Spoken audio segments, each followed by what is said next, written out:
بسم الله الرحمن الرحيم تبارك الذي نزل الفرقان على عبده ليكون للعالمين نذيرا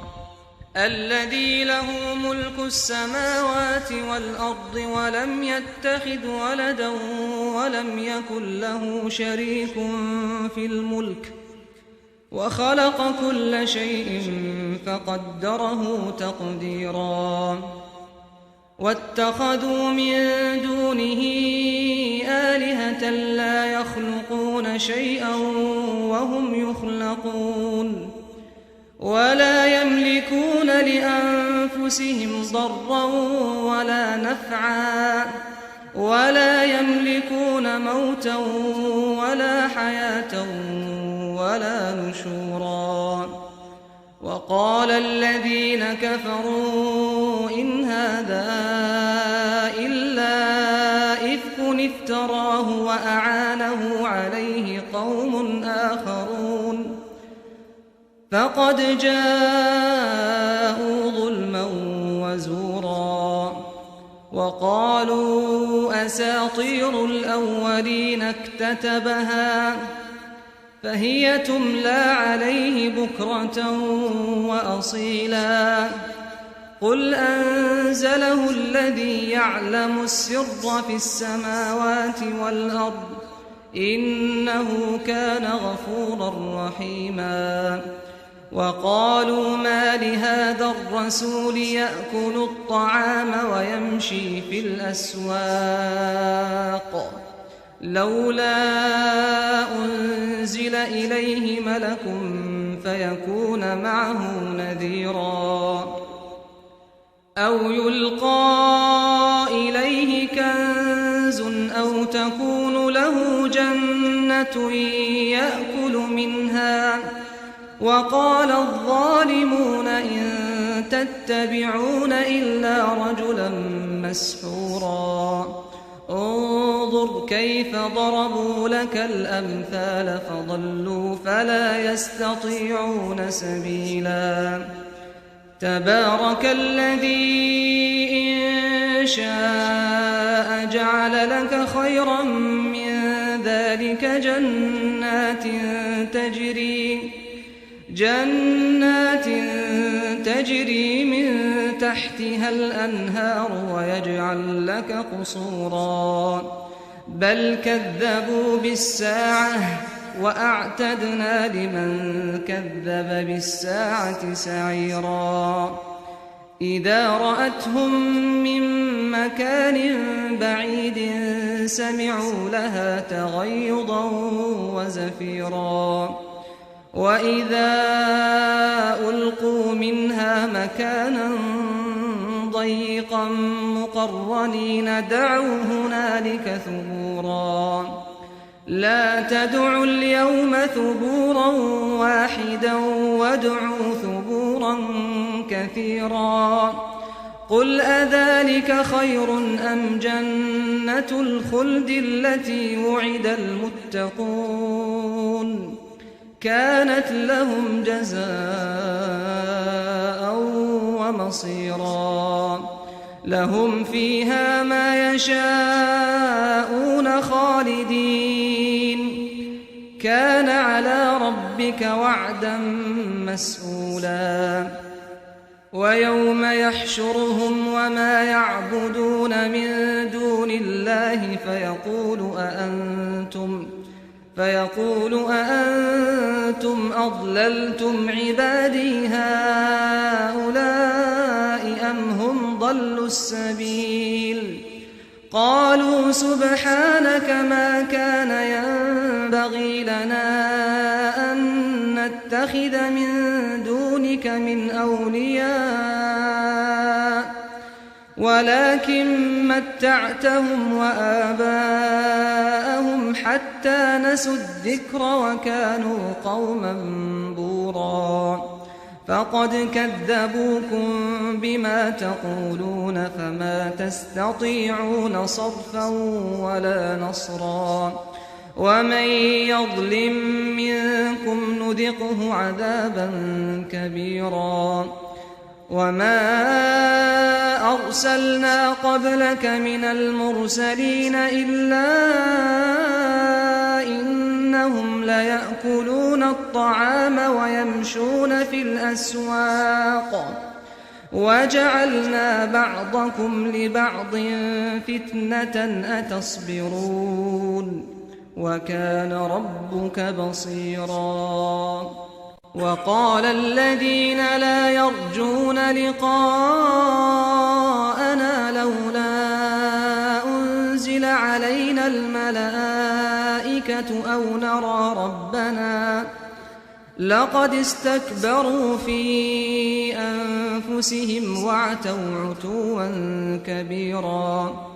يوم يرون الملائكة لا بشرى يومئذ للمجرمين ويقولون حجرا محجورا وقدمنا إلى ما عملوا من عمل فجعلناه هباء منثورا أصحاب الجنة يومئذ خير مستقرا وأحسن مقيلا ويوم تشقق السماء بالغمام ونزل الملائكة تنزيلا الملك يومئذ الحق للرحمن وكان يوما على الكافرين عسيرا ويوم يعض الظالم على يديه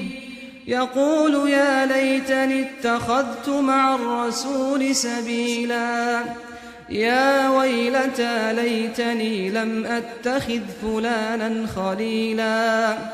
لقد أضلني عن الذكر بعد إذ جاءني وكان الشيطان للإنسان خذولا وقال الرسول يا رب إن قوم اتخذوا هذا القرآن مهجورا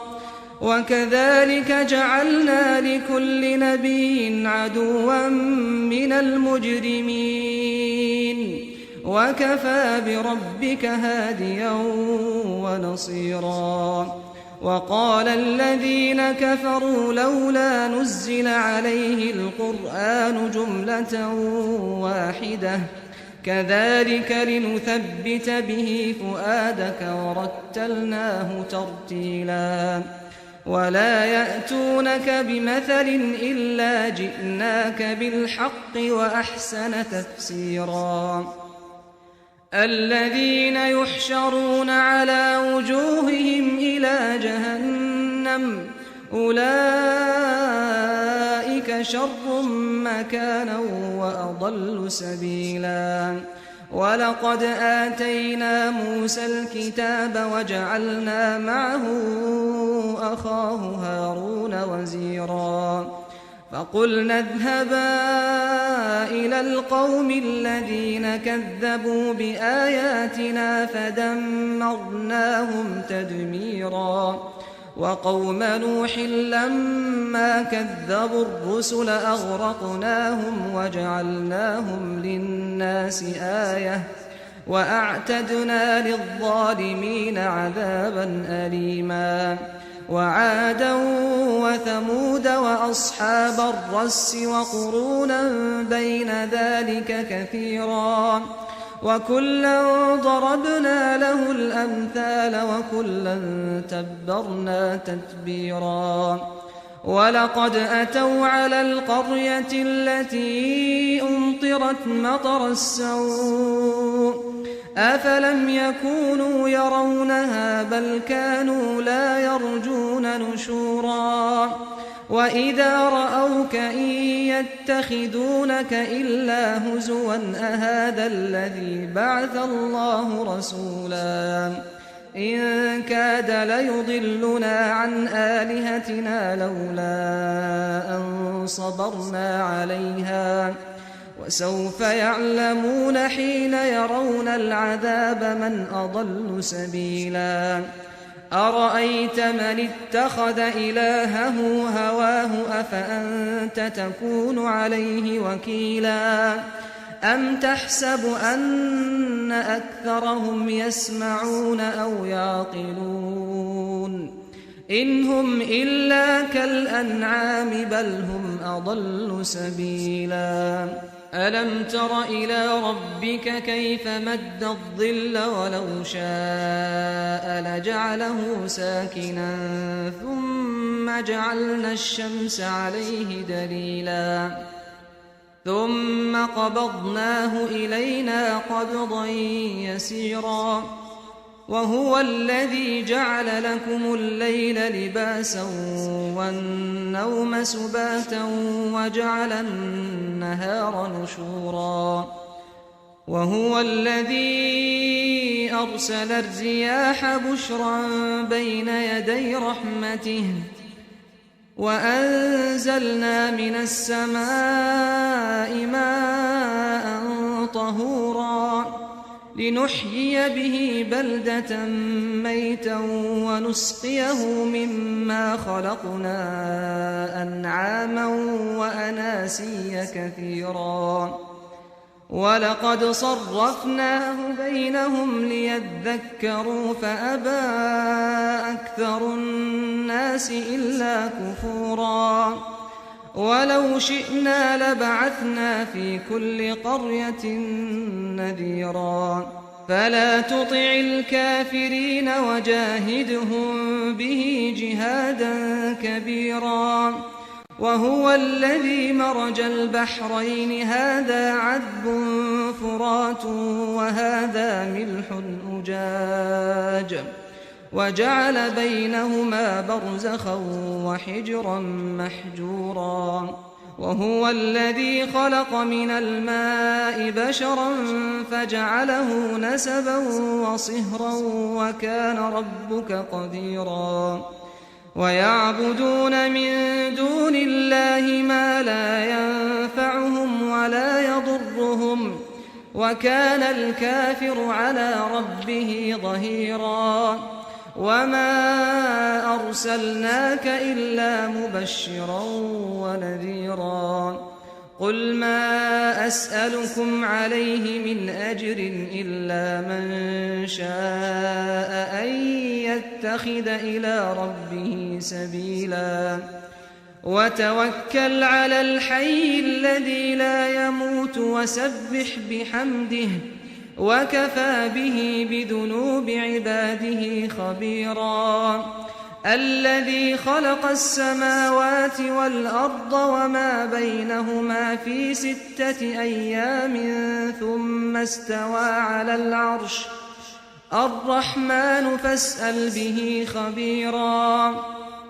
وإذا قيل لهم اسجدوا للرحمن قالوا وما الرحمن أنسجد لما تأمرنا وزادهم نفورا تبارك الذي جعل في السماء بروجا وجعل فيها سراجا وقمرا منيرا وهو الذي جعل الليل والنهار خلفة لمن أراد أن يذكر أو أراد شكورا وعباد الرحمن الذين يمشون على الأرض هونا وإذا خاطبهم الجاهلون قالوا سلاما والذين يبيتون لربهم سجدا وقياما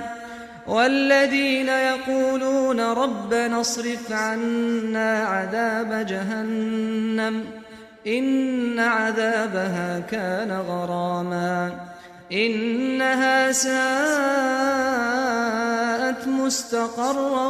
ومقاما والذين إذا أنفقوا لم يسرفوا ولم يقتروا وكان بين ذلك قواما والذين لا يدعون مع الله إلها آخر ولا يقتلون النفس التي حرم الله إلا بالحق ولا يزنون ومن يفعل ذلك يلقى أثاما يضاعف له العذاب يوم القيامة ويخلد فيه مهانا إلا من تاب وآمن وعمل عملا صالحا فأولئك يبدل الله سيئاتهم حسنات وكان الله غفورا رحيما ومن